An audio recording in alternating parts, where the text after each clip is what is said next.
Video बनाने का मकसद ये है कि chief of army staff Qamar Javed Bajwa को याद दिलाने के लिए मैं वीडियो बना रहा हूँ, क्योंकि वो फ्लड के दौरान आए थे दौरा करने के लिए ना।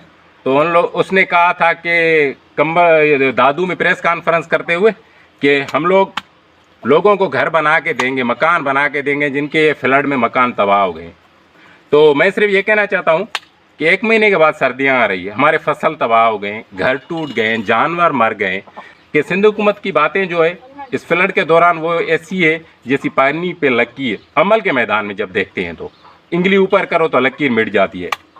और अपना वज़ीर आज़म साहब आए थे फ्लड के दौरान शहबाज शरीफ, वो एक वीडियो शेयर हुआ था, उसमें एक औरत है जो बूढ़ी है, सिंधी में कह रही है कि मेरा घर डूब गया है, मेरे बच्चे बुखार मलेरिया में मर रहे हैं। वज़ीर आज़म साहब उसके सर पे हाथ रखा हुआ है और कह रहा है माशाल्लाह माशाल्लाह।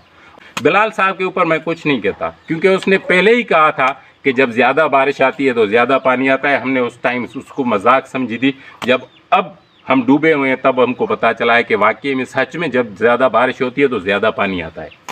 तो आपने कहा था कि हम घर बना के देंगे आप लोगों को। दादू में प्रेस कॉन्फ्रेंस में आपको याद होगा आपने ये भी कहा था कि सस्ते वाले घर बना के देंगे जो 4 लाख रुपए में बनते हैं, कोई 4.5 लाख रुपए। इस मिट्टी से हम घर बना रहे हैं, क्योंकि हमें पता है कि हुक्मरान हमें घर तो क्या, जिन लोगों ने टेंट नहीं दिया, मलेरिया की इंजेक्शन नहीं दी, वो घर बना के कभी नहीं देंगे हम लोग। जब मैं लफ्ज़ इस्तेमाल कर रहा हूँ तो हर वो पाकिस्तान का किसान, मजदूर, आबादगार और शहरी जिसका इस फ्लड में घर डूबा है, फसलें तबाह हुई है, इंसानों की जानें को नुकसान हुआ है और जानवर मरे, हर उसी बंदे की मैं ज़बान हूँ। क्या 1 महीने के अंदर आप हम लोगों को घर बना के दे सकते हैं? क्योंकि 1 महीने के बाद इतनी सर्दियाँ आएगी कि हमारे बच्चे और हम इसमें नहीं बैठ सकते।